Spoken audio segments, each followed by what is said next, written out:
Welcome to LCT TV, as Jeff has coined it now. Thank you, Jeff. This is TV. This is TV at its best, right? And this is the Lost Travelers Club Peregrine DadCast. It's a weekly forum where we bring in Papa Peregrines, fathers, all of us who have outlived our kids, everyone with a different story, everyone with a different timeline, everyone with a different grief journey.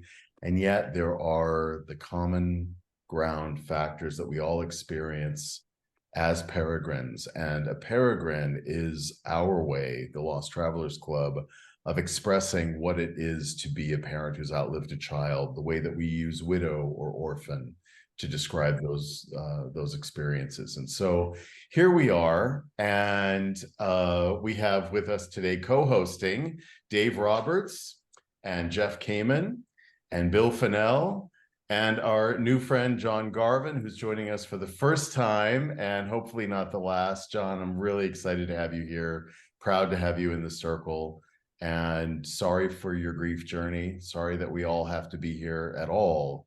But here we are. You know, Jeff says a lot that this is the club that nobody wants to belong to.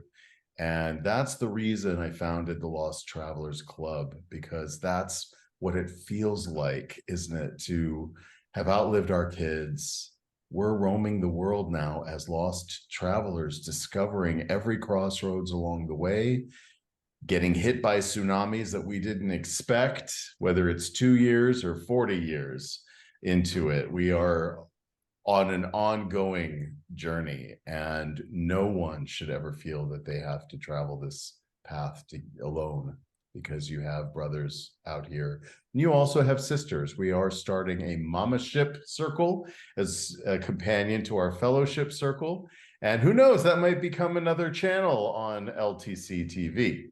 So we are planning for that right now. And if you have a woman in your life who is also a peregrine, please go to losttravelers.club and get in touch with us, because we are building a global community. We have developments in Africa, we have developments in India, we have developments in Europe here. I'm living in Spain, and we also have representation in Portugal. So we are growing and developing, and we need to hear from you, our global community of peregrines, to let us know what you need and let us know what you feel you imagine your grief journey to become. Every stage of the game is hard, but it does get easier in time. This is not something that can be healed. This is something that can be endured and coped with courageously. And that's why we are here in this circle. So welcome, gentlemen. Welcome. Happy to have you all here, as always. Thank you. Thank you. We were talking a little bit about, you know, every week we talk about themes to talk about in the podcast and in our DadCast. And the question of photographs came up this week, which I thought was a really interesting one to talk about. I know, Jeff, don't worry. I'm not gonna. It's important to talk about, though, because, you know, we all have different ways of coping, but we also have different ways that we are triggered. And the suggestion was to share photographs of our kids in their memory, to celebrate their lives, the impact that they've had on our lives. I personally am triggered by photographs, not only of my own son. It's really hard for me to look at him when he was happy and healthy, and, you know, it just brings home what he went through in the 2 years that he fought brain cancer. And it brings up triggers for me that I don't want to deal with, and so I avoid them. I do share his photographs sometimes. How do you guys handle that? Sharing and looking at photos of your kids? And you can also, for people who are joining us new, you can touch on your story a little bit, just to introduce yourselves and your kids. Since I'm the bozo who made the suggestion, I want to own it. A good suggestion. No, I've discovered that losing Nathan, and he left his body 15 years ago, on a 19-story balcony chasing a shot glass. He and I were very tight for the first half of his life, and that's when the alcohol kicked in and sent him on his cyclonic journey, which ultimately ended in the awful way it did. But I became very self-absorbed on issues relating to him. And when I suggested to Henry, in a moment of unguarded selfishness, that maybe we should all throw up pictures of our kids, it was incredibly stupid because some people never had a chance to meet their kids. Kids died in utero. I mean, for God's sake, and it hadn't even occurred to me. So that's, maybe I'm not the only one, but for me, the loss of that kid, my firstborn, I have 3 surviving kids. Thank you, God. Made me very self-absorbed about that matter. Only I was going through this trauma, and it's nonsense. I mean, we are not designed to bury our own kids, and the loss of child is statistically rare. However, there are enough of us so that I can afford to be a little bit more generous in thinking about how others might respond to a proposal like that. So I shouldn't have done it. But the way I relate to my own kid in his image is that I had so many good years with him, Right. that we shared a whole long series of adventures and glories. And yesterday I was at the gym. I go to the gym every other day. I'm going to be 80, and I need to do that to stay alive and present. And as I was about to push for one more rep, which would have been fine if I was about to become 40, but not about to be 80, it's that last rep that you tear more muscle. Well, when you're about to be 80, you could tear something else called connective tissue. And I swear, saying, "Oh, really, Dad? Sure. Why don't you go for that?" And I said, "All right, thanks." And he shows up. He shows up at all the best times. So I have come to enjoy him now. But it took me more than a decade to get to that. Yeah. And not everybody gets to the same place. Some people never get to it. No.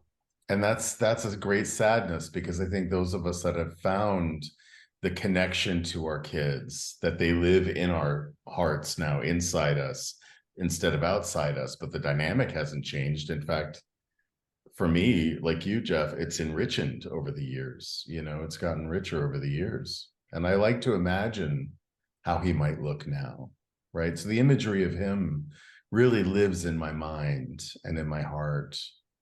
What about you, Dave? Photographs don't have the same trigger for me as it does for you, Henry, or anybody else. I mean, in fact, I'm looking at a photograph of Janine right now, and Janine transitioned, and I call transition to a new existence for Bill and John, who don't know my story, over 20 years ago due to a very rare form of cancer when she was 18. So I've explored a lot about life, death, and life after death. And I always tell the new peregrines, pick my brains, because I have, I'm willing to share what I've learned, and what's been helpful to me. Photographs I've been used to dealing with, because when I've done bereavement support also for individuals, one of the first things I'll have them do is bring in a photograph, or if they're not comfortable with the photograph, an object that links them to the memories of their loved ones. Because for some individuals, photographs are triggers, especially early on. So I have them bring an object and have me share a story around that. I like photographs for myself and for those I support, because it brings their child alive in their eyes. There's always a story around that photograph. And I ask them why they picked that particular photograph or object. What's the story behind that? What's the memory behind that? And it automatically, for that moment, shifts their mood. In fact, the photo I'm looking at, it's encased in kind of like a glass candle case. And on the outside of it says, "In the midst of darkness, light persists." And apparently that was a quote from Gandhi. So whenever I look at that and I'm having a bad day, that's a reminder to me that in the midst of darkness, there's always some form of light that we can gravitate to. So if anything, her photograph in that glass globe also as a reminder of what I have to look forward to, as opposed to what I've left behind. Beautiful. John, how about you? Well, yeah, I have a lot of photographs in my room. Ever since he was young until until he was 20 years old. And he had a dirt bike since he was 5 years old, and he got different dirt bikes as he grew up, different sizes. And about 3 years ago, oh, more than that, like 5 years ago, he bought a motorcycle, street bike, and he loved it very much, and he took real good care of it.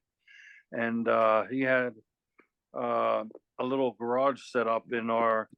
We had a 2-car detached garage, and one of the spots he had all his tools and everything, and he worked on his bikes and everything. And his friends would come over with their bikes, and they work on them, all together, and play some music and just have a real fun time. And my ex-wife would bring them out, like a pitcher of drinks and things like that, and it was a wonderful time. And believe it or not, my ex-wife actually wrote a book about Adam, and I like it's right on my coffee table.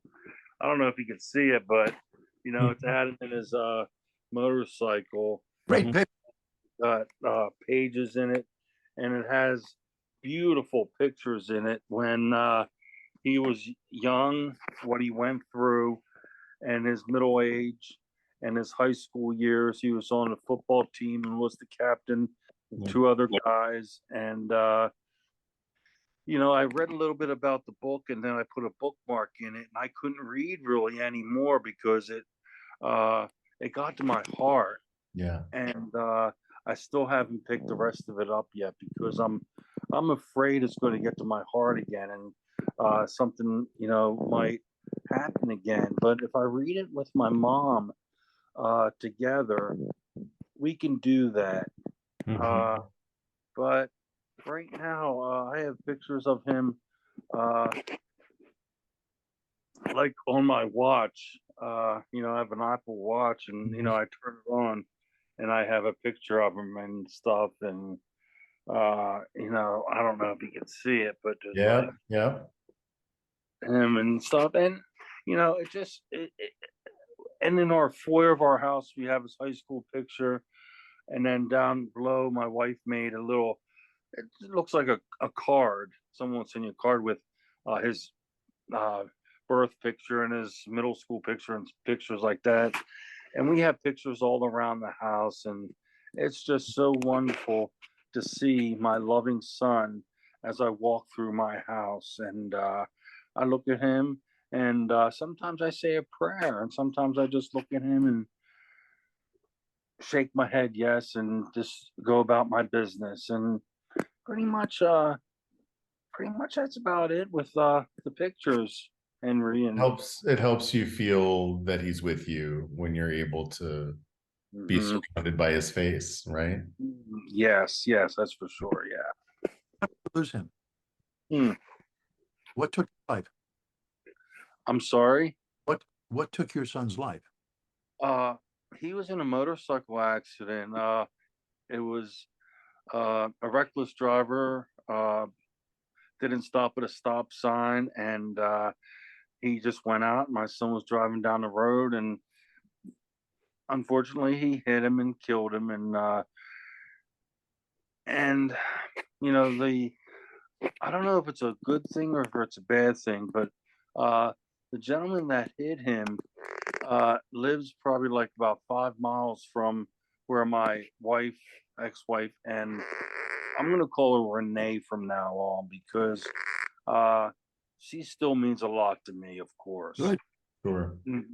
So Renee and this gentleman, she sent him a letter, and he replied 2 days later.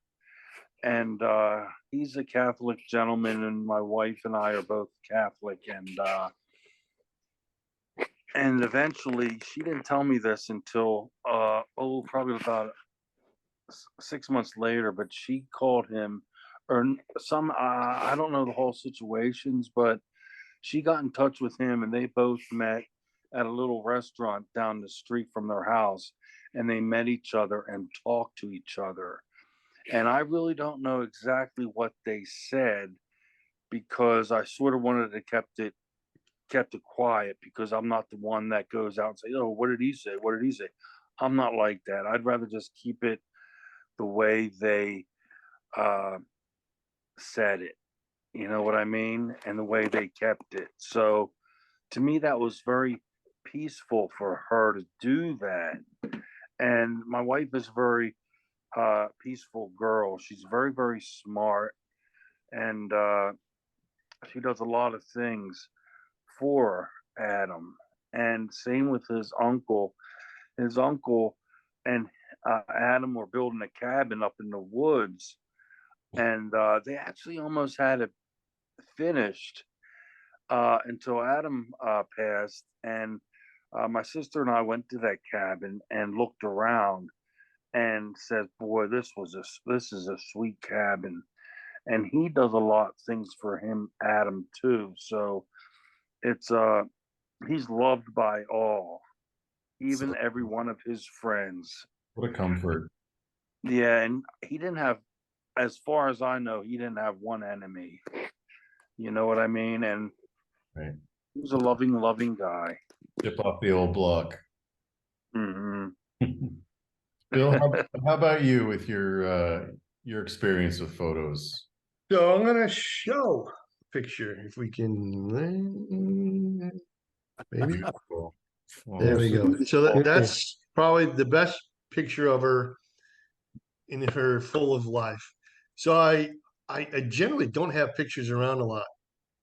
I show that one, or I have another one where she was sick in the hospital. Her head was shaved and she was sleeping, and I used that one as a conversation piece when I was driving for Uber. I had it up on my dash so people could see it, and I said, "Please ask." So I started many conversations with that. But pictures in general, I don't have a lot of them around.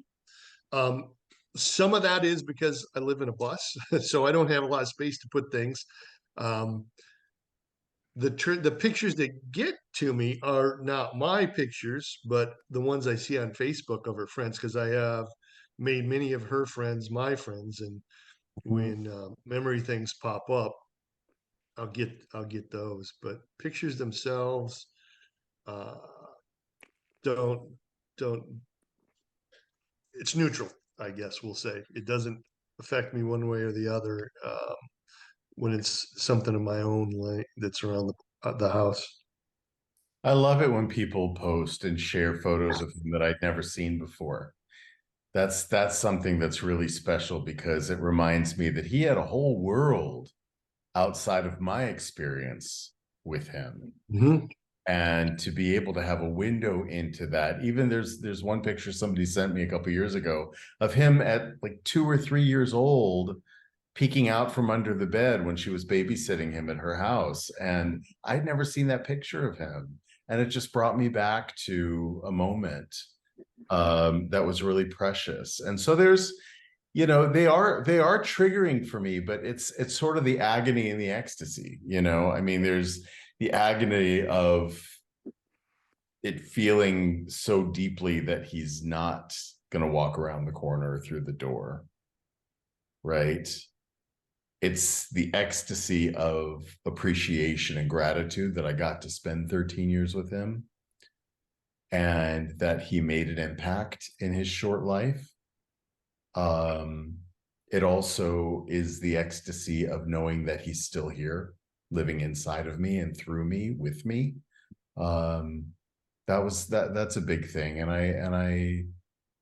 I do have, I mean, there are moments where a photograph, like you were talking about, Dave, has a deeper meaning for me. I have a little shrine where I have his ashes in a basket, and right next to that is a photograph of him by a river, and it's just such a beautiful sort of Peter Pan moment. And that photograph I actually took on a road trip around Ireland to commemorate the 10-year milestone of his passing. And this is now coming up in 4 days, is going to be the 15-year milestone. Oh, And it's like no time has passed, and it's also like forever. Lifetimes have passed. And so, you know, the other challenge that I have sometimes is we all belong to men's groups on Facebook and other places, and everyone has a different story. Everyone has a different, you know, experience. And there are many, many guys, families who lost their child before they were born into the world. They were lost, you know, either stillborn or in utero. And those pictures get posted too, of their children after they've passed. Now that's an old, since the invention of photography, people have been posting post-mortem photographs. In Victorian times, in fact, they would take their beloved deceased child or person and prop them up and pose them in lifelike ways. I still see a little bit of that sometimes, right? Where the child is made up or posed in a way that makes it look like they're living or asleep.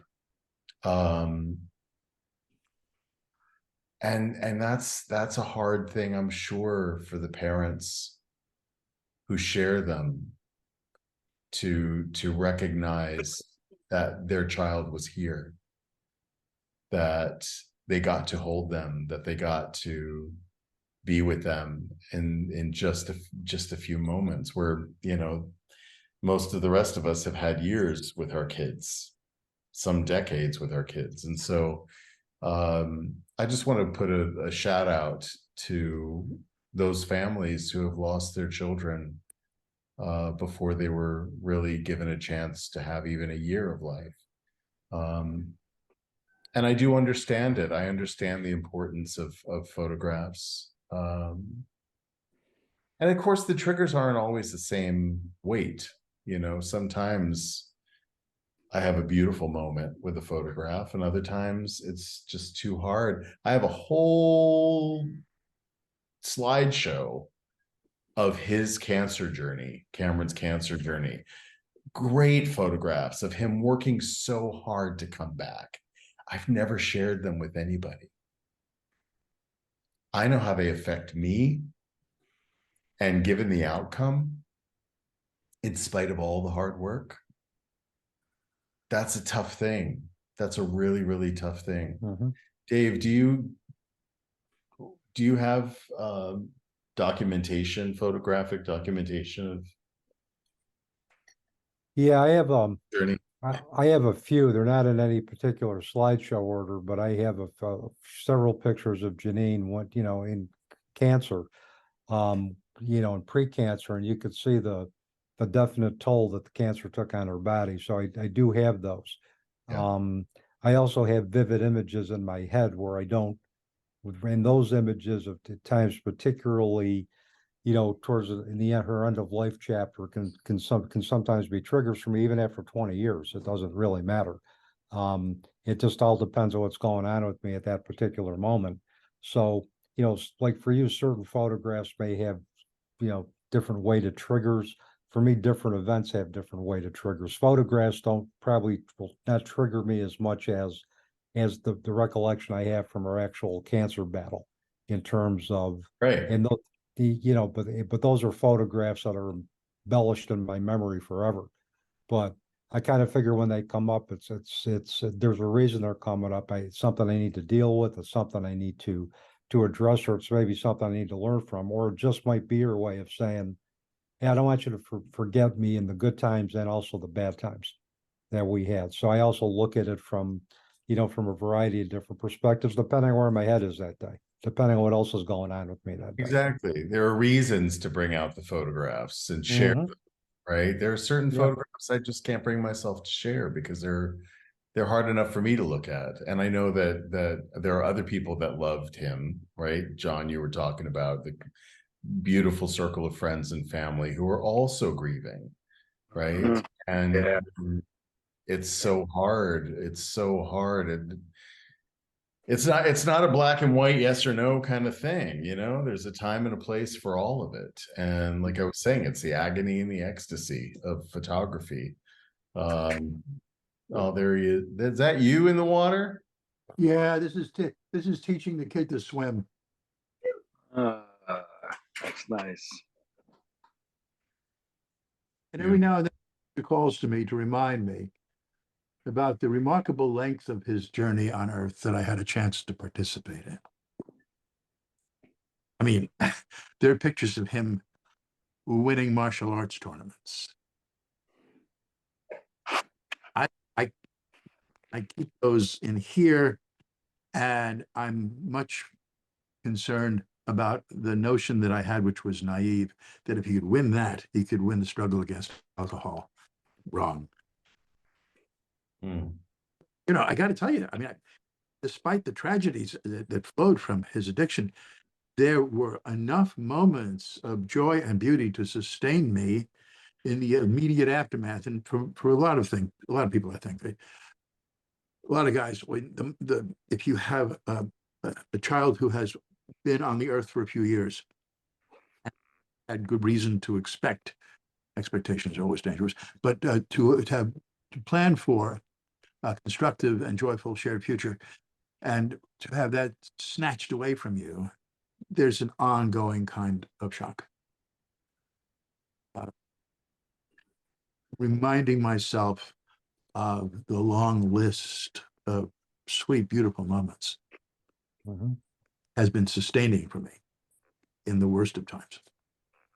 And you know, Jeff, I tell my students, because I teach an impact of addiction on children and families course at Utica University, I tell them, I said, even in the worst moments of somebody's addiction, you can find some beautiful moments in their addiction that they can take with them to apply to their sobriety. So don't always look for the negative, because they will bring up enough of the negativity, but look for the beautiful moments as well too, that also defined another aspect of their addiction, but at the same time, they can use those beautiful moments to apply to embracing a sober lifestyle. So I always tell them to look for, again, in the midst of darkness, light persists. Look for that moment of light in the darkest of dark.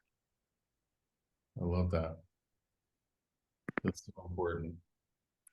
There was I'm looking up right now. I get these things that come across my feed, and I'm not usually one to post a lot of memes. If anything, I create them. But there was one that I want to share with you guys, because it really did have a profound impact on me today, and especially in the conversation around photographs and the sorrow that they can bring up. This is you're all familiar with Rumi? Sure. Rumi was a poet and a philosopher, Persian, right? I believe. And a great fun smartass from time to time too. Oh, exactly. And also one of the great romantics of the world in his writing and just in everything that he said. Anyway, I want to read this because it hit me. And I think it's pertinent to our conversation about photography too. I saw grief drinking a cup of sorrow and called out, "It tastes sweet, does it not?" "You've caught me," grief answered, "and you've ruined my business. How can I sell sorrow when you know it's a blessing?" Isn't that genius? How can I sell sorrow if you know it's a blessing? And I think that there are blessings to be found in the grief journey.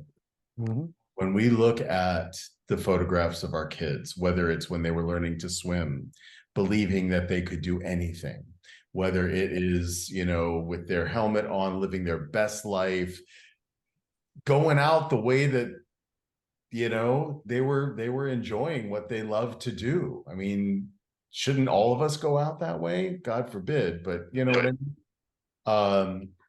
Those of us with sick kids, we got to see them so powerful, fighting so hard to come back. And even though in the end they didn't make it through the disease, the legacy that they left behind is not one of sorrow. It's one of blessing. We are blessed to have had the time that we had with our kids. And that's for all of us. That is whether or not we got to spend a year, a moment with our child, or decades with our children, with all the ups and downs that life brings, right? For a variety of reasons. And so maybe that's where it comes back to, is with the images that are left of our children, it shows us all that they were here. It's part of their legacy. Their beautiful faces. Bless you. Thank you. He's on the truth. And I think that's something we can all be grateful for, that we have that documentation. How many generations before photography was invented had to go through outliving their children with no visuals to turn to remember them, right? Right. Uh-huh. The wealthy had painters, and the very lucky who had friends who could paint had images of the children, often kept in lockets around their necks, especially the women. Mm.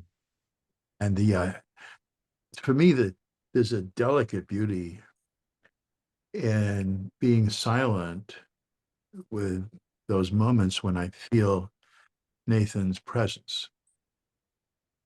And invariably, when I allow that to happen, what I get is joy, not sadness, light, not darkness. And I know that's not my imagination spinning a web to keep me sane. That's quite real. I have great worry for those who have no spiritual connection with themselves, who are struck down by the loss of a child. It's really tough if you have no compass point that tells you, hang on, there's something else here beyond the tragic. And that's one of the reasons I'm endlessly grateful for my own conscious spiritual life, because it has opened me wide to a flood of sweet opportunity. I reconnect with Nathan pretty much anytime I want. Yeah. And I'm not suggesting that we're texting, okay? That's not what I'm talking about. But the moment I said that, I could hear it. Yeah, the compass is a very big image for me. In fact, it's right there's a compass, and it's broken. You can't really see the detail on it, but the compass is broken. And that's what I felt after, you know, in the early days of going through my grief journey, my mourning, was that my compass was broken. You know, that's where this whole lost traveler thing comes from too, is that you're wandering around. How do I handle this? How do I nobody taught me the skill of grieving. Oh no. Alone grieving my child. Right? There's the other piece for me, which goes like this. 20 years or so before Nathan faced the shot glass off the 19th story balcony, a clinical psychologist who was my girlfriend at the time, met him and said to me after the meeting, she said, one day you're going to get a call in the middle of the night by some, oh, he's going to tell you or say to you, did you have a son named Nathan? That's what happened because his alcoholism is rising and he's not going to get rid of it unless he's willing to make the effort. And he seems to be not interested. And he wasn't interested. He enjoyed it too much. And then he wanted to break out of it and couldn't. And I spent, at least a decade blaming myself for it, which turns out to be, well, understandable, a declaration of astonishing egomania, like I could somehow change the world if only I cared enough.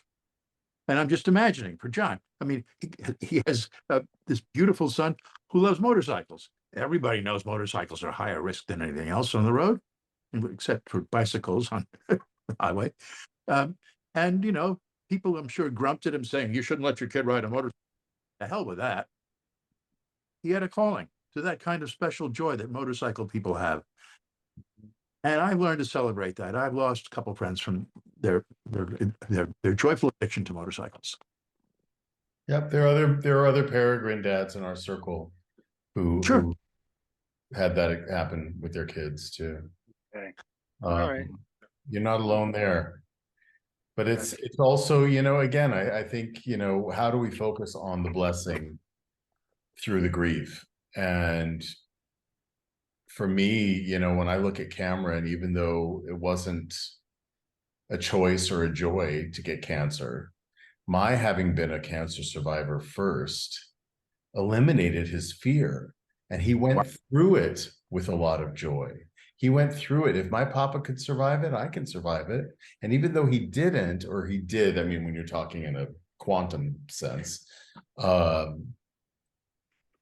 to be able to look back, and it's not just photographs that I have a hard time with, it's videos. He did a whole series of talkie blogs, he called them, online. And I find those equally hard to watch. I post them sometimes, especially one that he did about 7 months before he passed on Martin Luther King's birthday. And he was talking about that we recognize that Dr. King was assassinated for what he believed was good and right and true. And he said, and he didn't die in vain, because look how far we've come because he was here. Jeff, I'm going to tell you as a brother and a friend, the people who have changed the world have been individuals. So it's not egotistical or egocentric to think or to believe that you can do something. It's just, it's the guilt that we carry when we don't see it fulfilled in the way that we saw it in our mind's eye, right? The other thing that Cameron said in this video, which is on YouTube actually, because no, it's not on YouTube. YouTube kicked it off, but I put it on Facebook. He said that he was 12 when he made this video still. It was before his 13th birthday. And he said, I haven't had to think much about life or death before. But I believe that I will be happy if I make it, and I will be happy if I don't make it. Because of all the people that are working in my favor, the doctors, the nurses' aides, my papa, you know, all the people who love me, you know, and all these kids who didn't make it, they didn't die in vain either, because the doctors know more about this disease because we are going through it. At 12 years old, right? It's still hard for me to watch it. It's hard for me to talk about it. He said it's like the last scene in Star Wars where Obi-Wan Kenobi and Darth Vader in their final battle. And Obi-Wan says, if you strike me down, I'll become more powerful than you can possibly imagine. He said, that's how I feel about cancer. If it strikes me down and takes my life, I'll just become more powerful than anybody can imagine. And I'll be able to help more people, maybe not physically with my body anymore, but spiritually and emotionally. And if a 12-year-old can tap into his spirituality in that way, everybody can, even when it's hard to recognize. I had met your kid. Yeah. What a privilege to introduce him.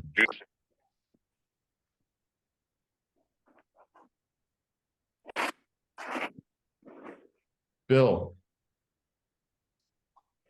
So videos, I made a mistake. There's an app out there that if you upload the video, it will recreate and enliven them. Oh, right. That really boogered up my head. Well, I don't think I'll do that again, but Creepy.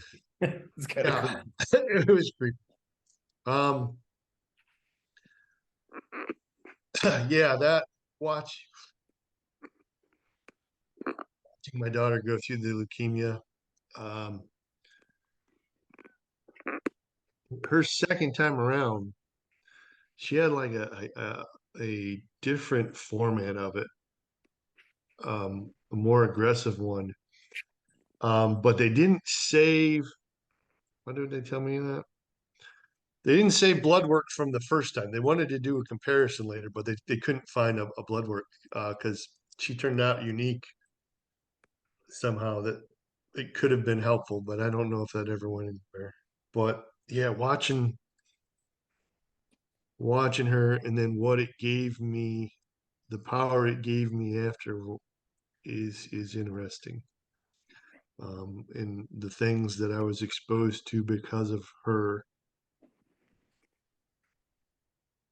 it moves me, it propels me forward. It's why I'm here. It's why I'm doing the pieces I'm doing, you know.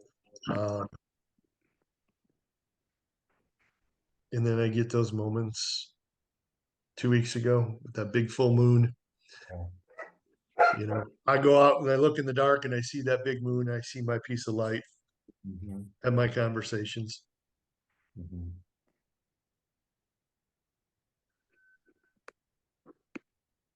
With the few minutes that we have, thank you for that, by the way. And yeah, those you upload a photograph and then it animates it. Those are a little creepy. That's they make a video animate. It's just I don't know. I can't do it. But in the last couple of minutes, I would like to go around and acknowledge your kids and thank you for allowing us all to meet them through you. It matters. It matters. We get to share these beautiful parts of us with the world in very profound ways. And so I want to end this episode, which I think has been an amazing conversation, asking each of you to reflect on briefly, how has your grief journey made you a better man?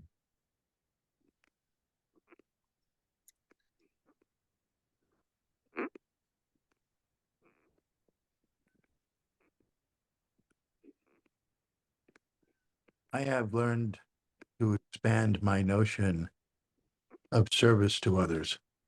I have learned to, despite my abrupt suggestion of sharing photos, which might trigger others, to be more conscious of the pain that others live through. Because we are all, as humans, taught early on to mask it, especially men. Especially men. And because of that, I'm convinced that I have begun to radiate an energy of acceptance and kindness, especially to men, which is at a frequency which has nothing to do with other forms of kindness and acceptance. It's a narrow bandwidth, but it has power. And I'm not sure it's about a power to heal, but it's certainly a power to connect. And we all talk from time to time in our lives, a yearning for love. Through this process to believe that the more profound yearning is for connectivity. Because love may be too big for some people to put a grip on, but connection. That's what it's. Thank you. Yeah, I think for me, I mean, that's kind of like a multi-tiered, multi-dimensional answer that I could give you. But I think in short, I probably dovetail off of what Jeff had said, is that I'm thankful for what I've learned as a result of the challenges with my daughter's Janine's transition. It has transformed me into really a compassionate human being that is committed to service. There's also, it's brought out the mother hen in me when it comes to my other students, because I'm more sensitive to their individual struggles.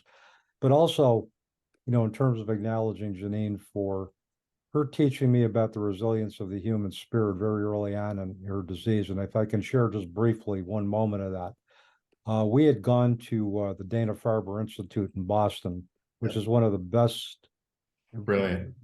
research hospitals, sarcoma treatment centers, pediatric sarcomas in the country and the world. And they didn't have an answer for her disease. They basically said what she had was incurable. And the message we got that she was going to die unless short of a miracle. So when we drove home, she was in so much pain. I couldn't stop her pain. I hit a bump and she'd be in a lot of pain. And I got home, and just from the sheer exhaustion and overwhelmness, I collapsed in her lap and started crying like a baby. And I don't think I've cried that hard since. I looked at her, I said, "I'm sorry I couldn't take away your pain." And she goes, "Dad, don't worry about it." She goes, "I was yelling because I was in so much pain." She goes, "I'll tell you what, if you can't sleep at night, you come and find me and we'll talk." Now she's dying, and she's willing to be a teacher to me, to say, "Look, I'm going to give you comfort, even though, in spite of that." And so I kind of figured if she could get through it, and she goes, "I'm not going down without a fight." If she wasn't going down a fight, I wasn't either. And that moment got me through at least the next, the initial stages of her, of her cancer battle until she transitioned 10 months later. But I'll always remember that, because she taught me what it was like to comfort somebody during their worst times. And I've taken that with me in my work. Beautiful. Thank you for sharing that. Well, thank you for letting me share. And thank you for listening. I have something to say. Every time in the summertime, in spring and summer, and a little bit of the fall time, when I do see motorcycles going down the street or motorcycles on the highway, it triggers my mind to think, boy, I hope they get home safely, because they are loved, and their spouse or their family would want to see them again.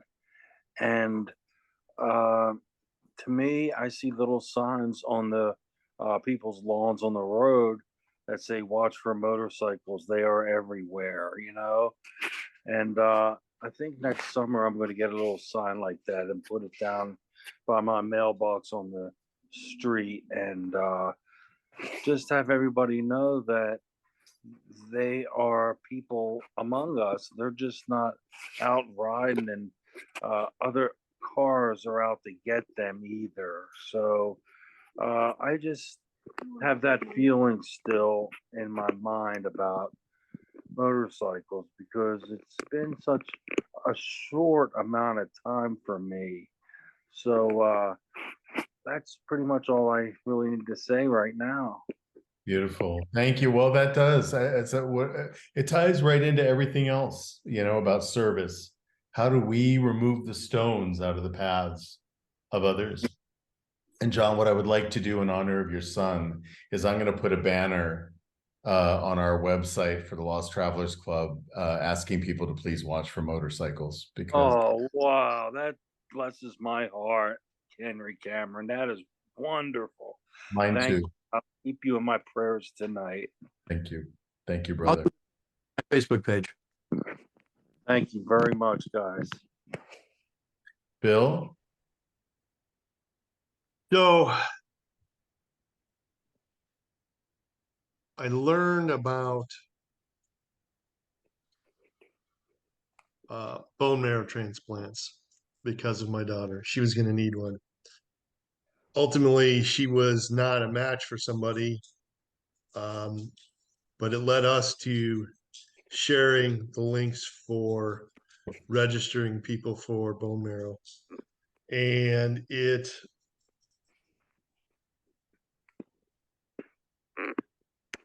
a long genome DNA combination thing. It's not a simple A positive, B positive thing. 3 kids in her group ended up getting phone calls that they were potential matches. 2 got to be actual donors to change the trajectory of families. And I kept registering, and we kept registering people. This led me down the dark path, found some light at the end, became that certified grief specialist. So I work with others. And then life plopped me into working for the homeless shelter that I work for. I work at a day center, and expanded my compassion, uh, exposes me to more people, in deep things that are tremendously, what do I want to say, have affected people tremendously. I mean, there's a lot of heavy pain things out there beyond just loss of our children.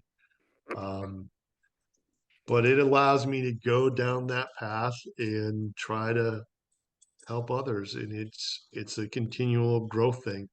Um, my eyes have been open like mad, especially, and I say this, I've been recently exposed to a individual who has lost his sight in the last 2 years. So my rethinking of how do I address everything to somebody who's lost sight, you know.